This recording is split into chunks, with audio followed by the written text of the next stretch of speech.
Bonjour, j'espère que vous allez bien et que vous avez passé un bon mois de février. Personnellement, je trouvais que le mois de février était interminable, comme disaient les guides.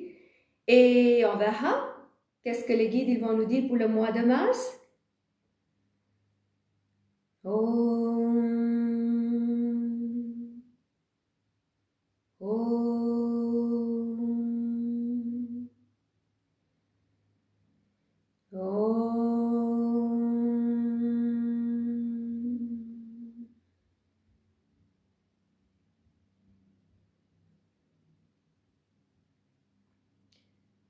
Le mois de mars, c'est marqué par les hauts et les bas.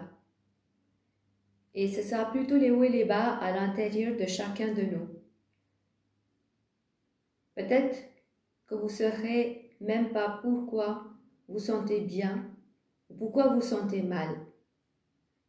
C'est important de ne pas chercher le pourquoi, mais juste de le vivre. Ça fait plusieurs mois que vous êtes en face d'une période exceptionnelle. Cette pandémie, c'est vraiment une pandémie intérieure.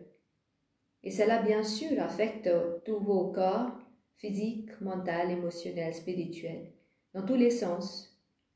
Ce qui est important, c'est de vivre chaque haut et chaque bas au mois de mars, sans vraiment trop réfléchir pourquoi ça m'arrive, qu'est-ce que je peux faire.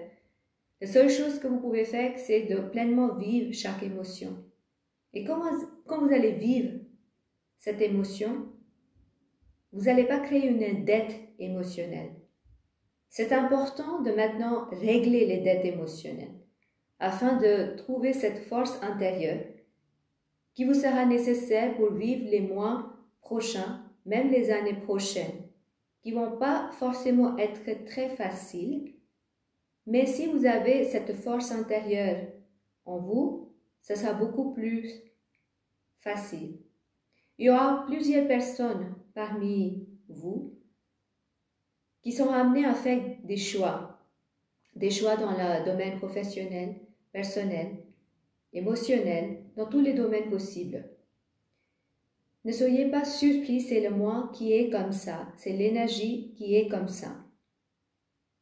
Et nous, les guides, l'ensemble des guides, sont là pour vous pousser à vivre cette période, pour vous accompagner pour vivre cette période. Vous n'êtes pas seul. Sachez que vous n'êtes pas seul.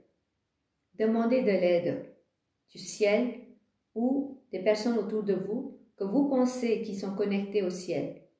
Entourez-vous plus des personnes qui sont cette paix intérieure et ne soyez pas des sauveurs. N'essayez pas de sauver quelqu'un.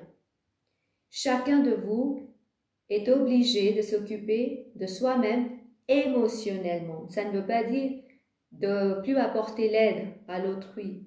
Non, c'est-à-dire que d'abord, occupez-vous de vous-même au niveau émotionnel et puis après, vous pouvez apporter cette aide émotionnelle à quelqu'un d'autre. Ceux qui sont les parents, vous allez vivre un moment un peu difficile parce que vous n'êtes pas les seuls. Vos enfants aussi sont en pleine transformation. Et surtout les enfants qui sont en bas de 7 ans, ils ressentent des choses très très bien. Ils vont tout ressentir, mais les enfants n'ont pas forcément les mots pour traduire les ressentis parce qu'ils ne cherchent pas à expliquer quelqu'un ou à comprendre. Ils vivent, tout simplement. Donc si vous avez des enfants dans le foyer, prenez l'inspiration de vos enfants et n'essayez pas de trop chercher pourquoi mon enfant est comme ça, pourquoi il est en colère, pourquoi il est frustré. C'est le moi qui est comme ça. Alors qu'est-ce que vous pouvez faire face à cet enfant qui est en pleine crise? Laissez-les vivre les émotions.